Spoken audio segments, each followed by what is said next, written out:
Magandang umaga. Makakaupo na po tayong lahat.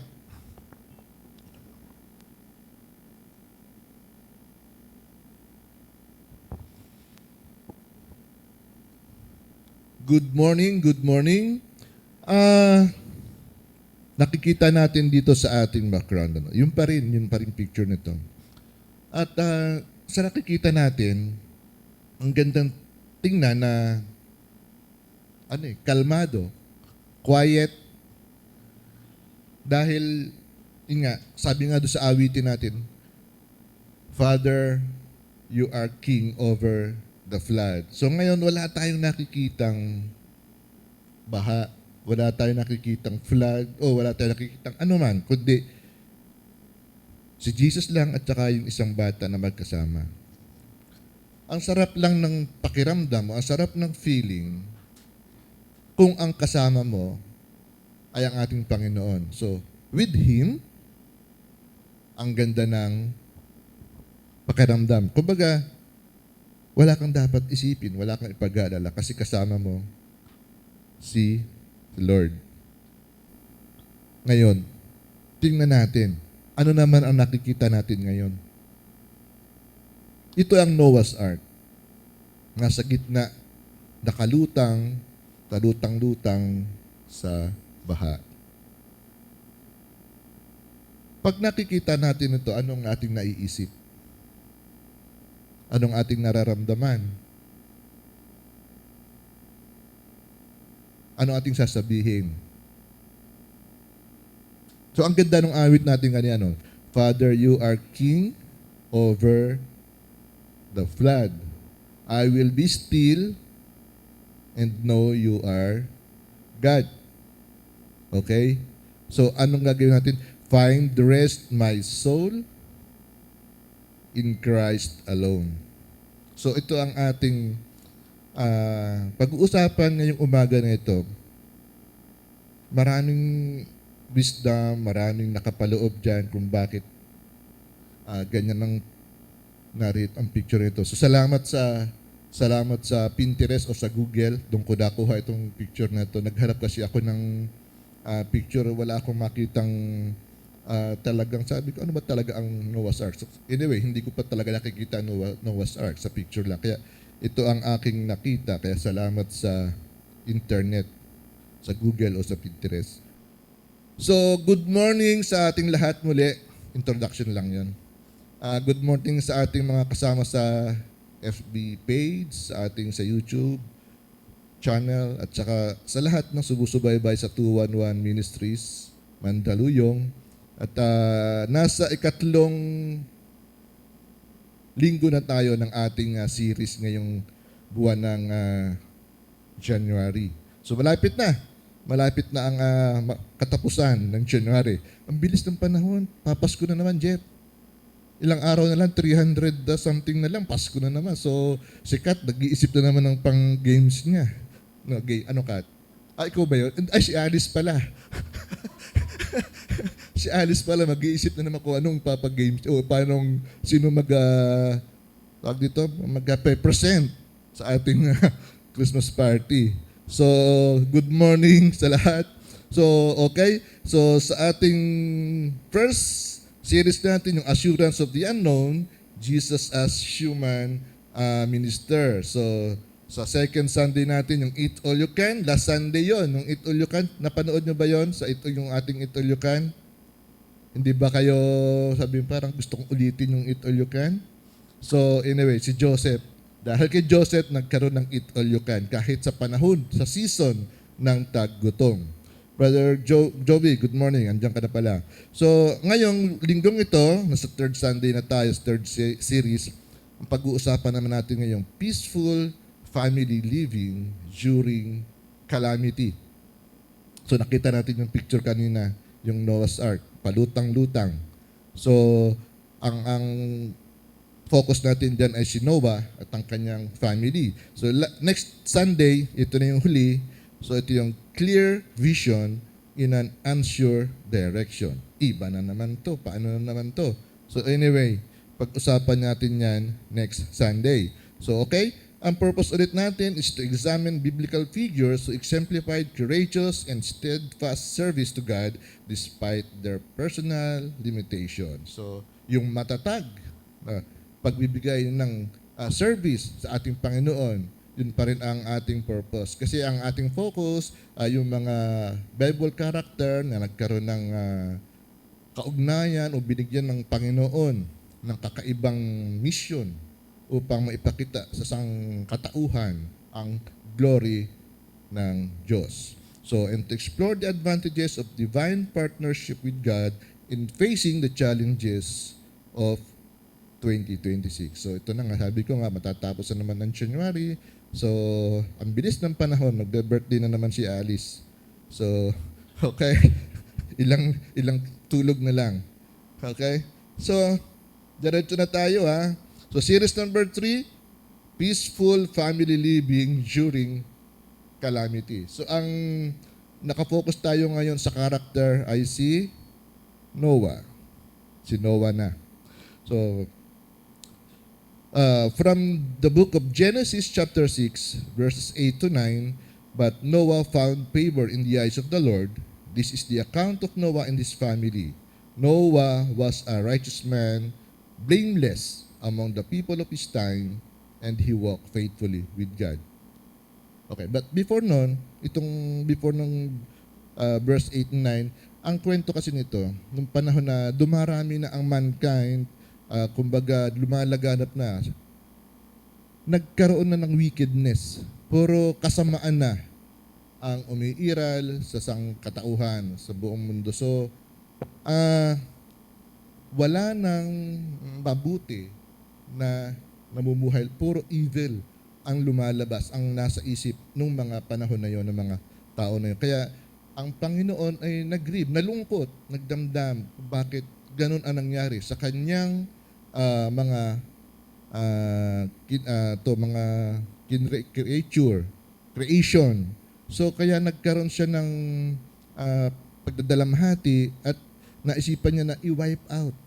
So sabihin, lilipulin lahat niya ang sangkatauhan, lahat ng masasama, lilipulin niya, lahat ng humihinga sa ilong, lahat ng mayroong buhay, animals, mga lumilipad na ibon, lahat lilipulin na niyan, lalo na ang mga sangkatauhan na yun nga, wickedness na lang ang umiiral, wala nang kabutihan. At ito nga, natagpuan niya si Noah. Si Noah na isang blameless, isang righteous man. Okay? So, si Noah, tingnan mo natin kung sino talaga si Noah. Si Noah is a farmer. Okay? Wala naman siyang ibang hanap buhay noon. Magsasaka siya. Subalit siya isang righteous man. Blameless nga siya. Hindi rin siya boat builder. Dahil nga farmer siya. Hindi rin siya engineer dahil nga farmer nga siya. Wala pa namang engineer nung panahon na yon, nung unang panahon. So, hindi rin siya ship designer kasi nga siya ay farmer. Pero, righteous nga siya. Okay. Hindi ibig sabihin ng righteous ay sumunod ka lamang sa mga rules, righteous ka na. Okay? Hindi lang ibig sabihin nun. Pag sinabing righteous, dapat ay meron kang close relationship with God. Nag-o-obey ka sa kanyang mga sinasabi, sa kanyang ipinapagawa. Hindi lang basta, yun nga, close, yung meron kang relationship sa kanya, yung intimate relationship. Yun ang important, yun ang hinahanap ng Lord. Okay? So, napili na si Noah dahil, kumbaga, against all odds, si Noah, napili niya kasi siya yung lumalakad ng matuwid. Kahit na ang mundo ay opposite ang direction. Samantala si Noah, ang direction niya ay towards God. Kung ano ang kung ano yung gusto ipagawa sa kanya ng Lord. Kung ano siya. Kaya nga naging blameless. Kumbaga, matuwid siya ay matuwid. So, ngayon, sabi nga niya, so, God saw, sa verse 12, God saw how corrupt the earth had become, for all the people on earth had corrupted their ways. So God said to Noah, I am going to put an end to all people, For the earth is filled with violence because of them. I am surely going to destroy both them and the earth. So make yourself an ark of cypress wood, make rooms in it, and coat it with pitch inside and out. So kung halimbawa nga, ikaw ay isang ordinaryong magsasaka, hindi ka naman boat builder o hindi ka engineer, para ang hirap isipin, umpisa pa lang, parang paano ba ito gagawin? Halimbawa, si Nas, paggawin ka ng isang ganyang kalaking boat na hindi mo alam kung paano gagawin. Wala naman noong mga, Jeff, wala naman noong lagari o mga power tools. Diba? So anong pampuputol mo? Sabi nga dito, coat it with pitch inside and out. Ano ba yung pitch? Ang pitch kasi na sang-ayon sa nakita ko sa Google ay is a natural water resistance substance. So, pang ano talaga siya, pang coat para yung mga butas-butas, kung ano man. So, hindi papasok yung tubig, 'di ba? So, ganun ang description ng pitch. Kasi hindi ko alam, so ano yun, parang epoxy ba 'yun? Parang alkitran. Yung kulay itim. Okay. So, yun, alkitran. Concealer? Ay, iba yun. Iba yung, George K, diba, no? Iba yung concealer sa sealer. Okay, liwanagin po natin, mga kapansin. Okay, yung alkitran, yun yung pitch, kulay itim. So, yung mga, siguro, nakakita na ako sa probinsya kasi marami mga isda sa amin sa probinsya, yung mga nilalagay sa bank. Ay, okay. Ngayon, naalam ko na. Yung kulay itim nga. Kulay itim. So, yun yung pitch. So, water resistance substance. So, pero, tingnan din natin bakit kaya yun, ano ba ang symbolic level noong pitch? Kasi bakit yung pitch? So, kung titingnan natin sa ating spiritual life, parang kung ang pitch ay panakip sa butas o para yung tubig ay hindi pumasok sa bangka o sa mga dingding o kung ano man, parang ito yung yung faith natin, yun naman ang ating pananggalang. 'Di ba? Para sa mga distraction, para sa mga tawag dito, yung mga against what, yung mga sa judgment sa ating mga kasalanan. So yun yung, kumbaga, inahalin tulad ko lang kung yung pitch ay para sa against water, yun namang faith natin para sa judgment natin sa ating mga kasalanan. So, ngayon, tuloy natin sa verse 15. This is how you are to build. Ito, inuutusan na ng Lord si Noah. The ark is to be 300 cubits long, 50 cubits wide, and 30 cubits high. Make a roof for it, leaving below the roof an opening 1 cubit high all round.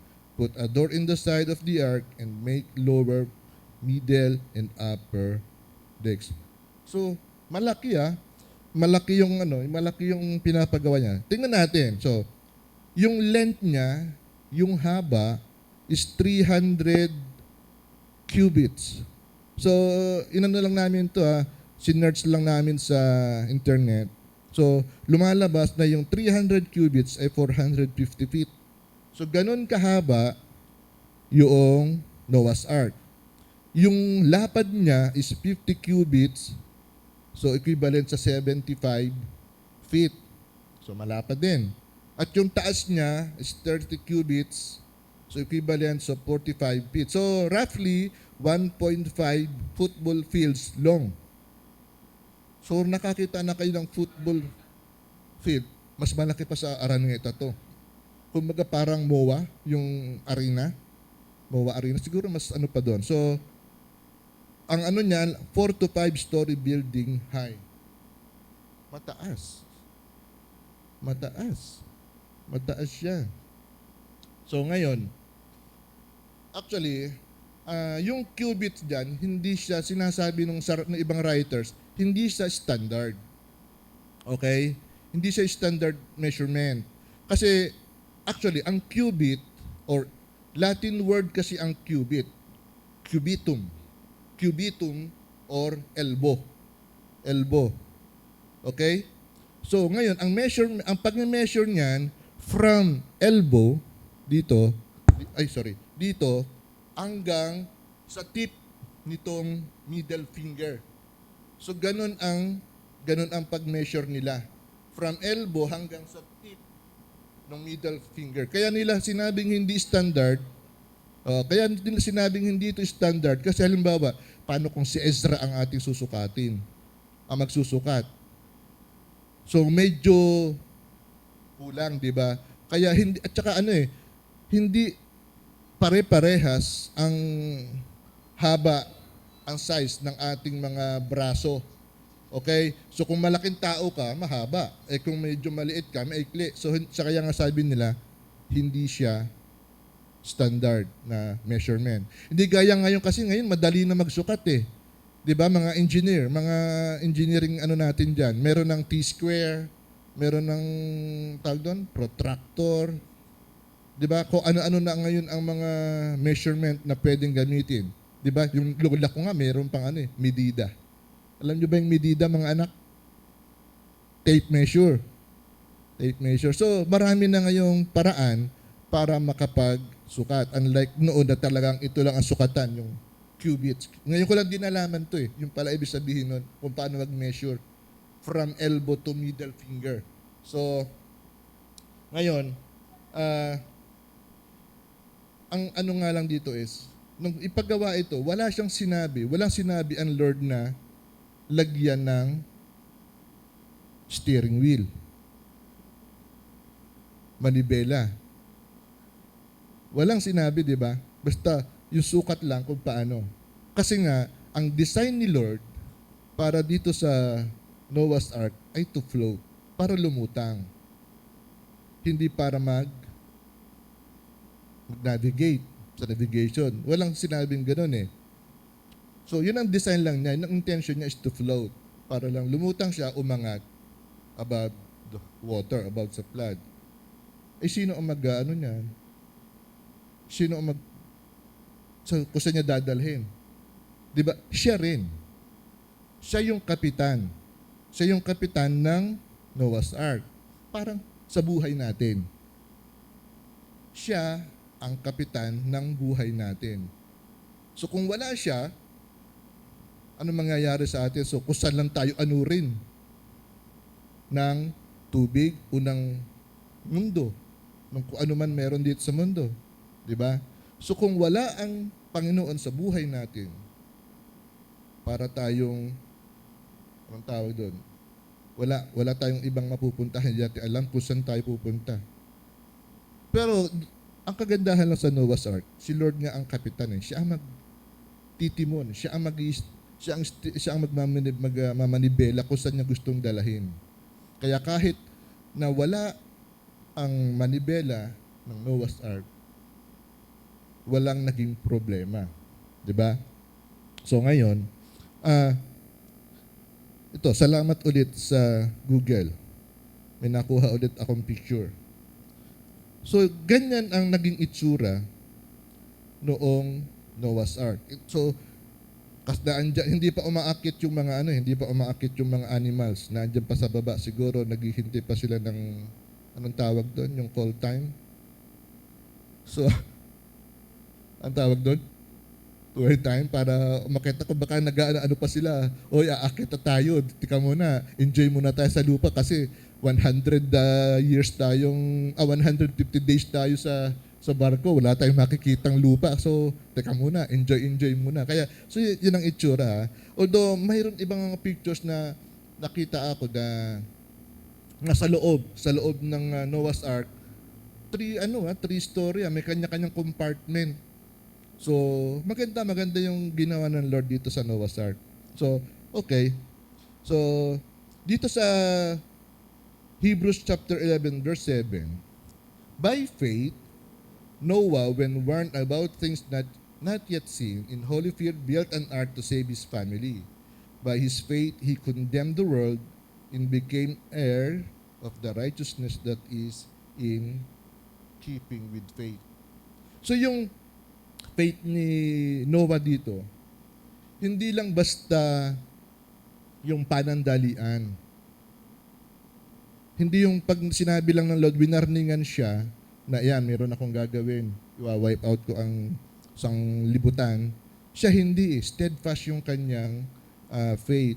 Talagang matatag yung pananampalataya niya sa Diyos at yung reverence niya doon sa utos na pag sinabi ng Lord, gagawin talaga niya. So itong pinanindigan niya. Kaya talagang ganun na lamang ang kanyang pagsunod sa Panginoon sa kanyang pinag-uutos. So, ito, sabi nga dito, pag tinawag ka ni Lord, kahit hindi ka magaling at maraming alam, anong gagawin natin? Kikilos tayo eh. Susunod at susunod tayo. Di ba? Wala tayong choice. Si Lord ang tumawag. Maaaring sasabihin natin sa umpisa, Lord, wala akong alam. At totoo naman yun. Lahat tayo nag-umpisa sa ganun eh. Bakit nung ba tayo elementary, sinabi, meron na ba tayo agad alam? Wala pa. Nag-uumpisa pa lang. Lahat ng tinawag ng Lord, nag-umpisa sa wala. Wala nag-umpisa sa marami na. Lahat, nag-uumpisa sa umpisa yan, sa wala. So kaya kahit wala kang alam, pero ang puso mo, kasi ang Lord, ang hinahanap niya yung upright heart. Hindi perfection. Magkaiba yun ha. Yung upright heart, yun ang hinahanap ng Lord. Kung ang puso mo ay maayos, wala naman perfect talaga. So hindi perfect yun ang kinukuha, ang hinahanap ng Lord. Okay? So si Noah, naging magaling sa mga hindi niya alam. So gumawa siya ng sheep, so naging engineer siya, naging animal husbandry. By the way, tumagal ng 100 years. Days pala. Okay. Close it. Muntik na. So, yun dyan eh. Kapag may pinapagawaan Lord sa iyo, kumbaga parang maraming ituturo sa iyo. Unang-unan niya, yung trust mo sa Kanya. Diba? Magtitiwala ka kung anong sinasabi niya sa iyo. Pangalawa, o-obey ka sa Kanya. At lalong-lalo na, yung patience mo. Kasi sa tagal ng paggawa na yan, di ba? Matagal. Kasi inabot ng 40 nights and 40 days nung paulanin ng Lord. 100 ang pagkakasabi. So, inabot sila, ganun. Oo, 100 years siyang napahiya. Kasi nga naman, di ba, nililibak talaga siya ng mga tao. Anit mo yung barko niya, saan mo gagamitin? Wala naman tubig. Di ba? So kahit na yan ay nasa kalagitnaan ng sabihin desyerto, talagang pagtatawanan ka ng tao kasi nga, asan ang tubig? Paano mo yan dadalhin doon? Paano mo palulutangin yan? So hindi nila alam. Hindi sila nakikinig sa sinabi ni Noah. Dahil may sinabi na sa kanya ang Panginoon. So for 40 days and 40 nights, umulan ng umulan. So hanggang sa tumaas ang tubig. At yun nga, inabot sila ng 150 days sa loob ng Noah's Ark bago huminto yung ulan. So ganun nga eh. Sabi ko nga, kahit hindi mo alam, pag si Lord na, so yun nga eh, ang nag-utos sa'yo, yun nga, faith unlocks divine knowledge. Maraming pangyayari na kahit sa ating personal na pamumuhay, marami nangyayaring ganun eh. May mga pangyayari na hindi mo alam biglaan darating sa iyo. Pero kalaunan, magagawa mo yun dahil si Lord is with you. Siya ang magtuturo sa iyo kung ano ang dapat gawin. May naalala lang ako bigla. Sweetie Pie, kwento ko lang ha. Naalala ko nung first baby namin, yung panganay namin. So, si Sweetie Pie, total bed rest siya for 3.5 months. Kasi any time na medyo gumalaw siya, maaaring makunan, malaglag ang aming baby sa sinapupunan. So, kaming dalawa lang sa bahay nun. So, total bed rest siya, lahat. Di ko alam kung paano ko nagawa ang pag-alaga sa kanya. Dahil wala naman akong alam, hindi naman ako nag-caregiver, hindi naman ako nurse, wala akong pinag-aralan sa kanya. Dahil ang previous job ko naman noon sa construction sa ibang bansa. So, from construction, tapos bigla ka maging caregiver, parang ang layo, di ba? Pero yun nga si Lord ang magbibigay ng kaalaman kung paano gagawin yun. Okay? So dahil doon sa kaalaman na ibinigay ng Lord sa akin, sa amin mag-asawa, andito ngayon, nagpakanta kanina yung anak ko. Kasi kung hindi si Lord ang nag-ano sa amin, ang nagbigay ng knowledge, ng kaalaman, ay baka wala tayong worship leader dito kanina na nagpapakanta dito. Kasi siya yun si Nicole, siya yung aming panganay na noon talagang akala namin mawawala, talagang kaya sabi si Sweetie Pie, talagang masunurin yan, talagang nandun lang siya sa may folding bed akong binili noon. Doon ko lahat ginagawa.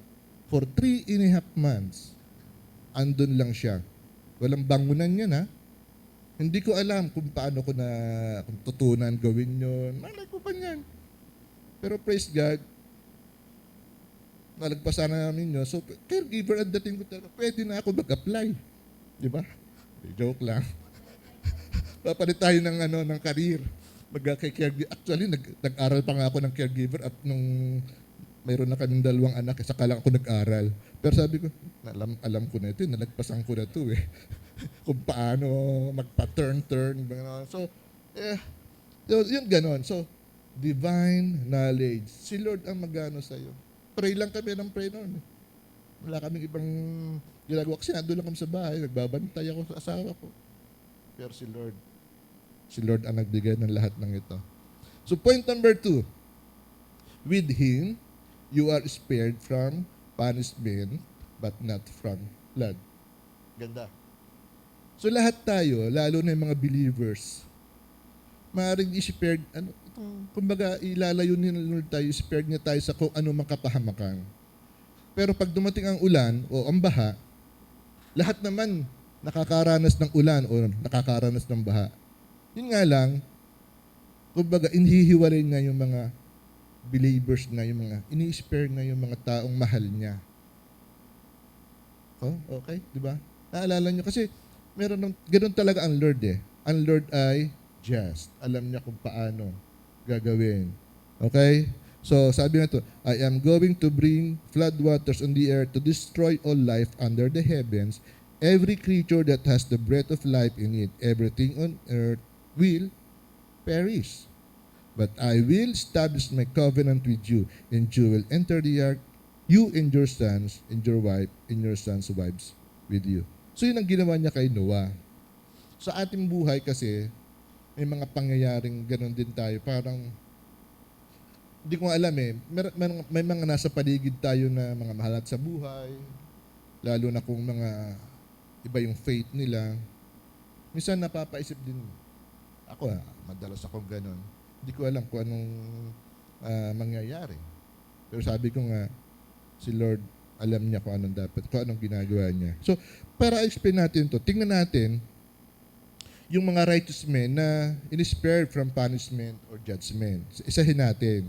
So, ito yung biblical accounts of God's example. So, una-una na nga si Noah during the flood. With him, with the Lord, Noah and family were spared from drowning, but they experienced the flood.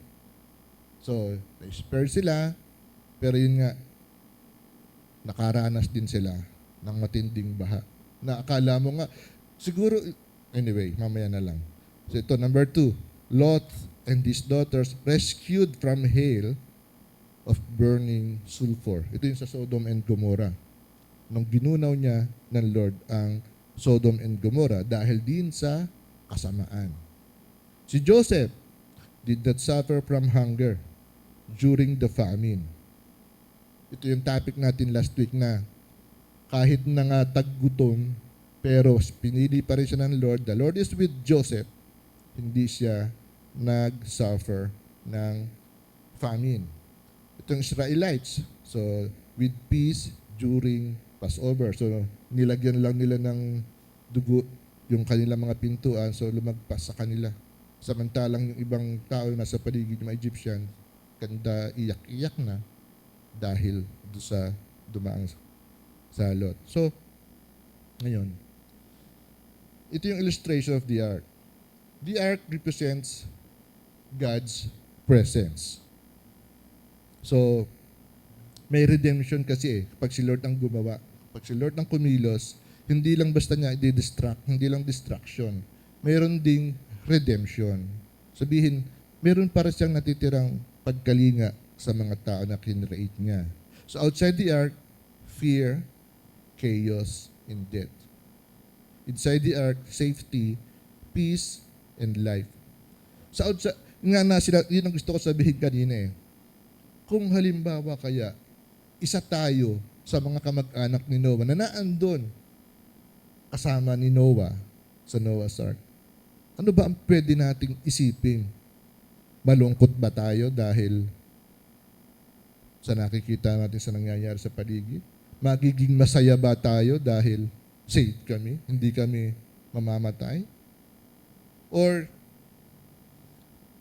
malulungkot tayo dahil yung mga kaibigan natin mawawala? Diba? So, like Noah, our faith places our family inside the ark. So, nandun din tayo eh. Parang kapag tayo tinanggap natin, kapag nasa atin ang Lord, ganoon din eh. Para na rin tayo nasa Noah's Ark. Safe tayo. So, with Him, safe tayo. Spared tayo sa kung anuman destruction na magkakaroon dito sa lupa. So yun nga, tanong ko, ano bang mararamdaman natin kapag kung isa tayo sa mga kamag-anak ni Noah na nandun? So, sagutin nyo na lang yung mamaya. Kay Lord yung sagutin, sabihin nyo kung anong nararamdaman nyo. Okay? So ito ang dapat nyong sagutin ngayon. Ano ang nagagawa ng faith mo sa gitna ng calamity? Okay? So sa series number 3, paano mo isasabuhay ang salita ng Panginoon sa iyong pang-araw-araw na buhay? So ito yung pag-uusapan natin mamaya sa ating libro. So ito yung series number 3, Praise God, tatapos na tayo. Palakpakan po natin ang ating Panginoon.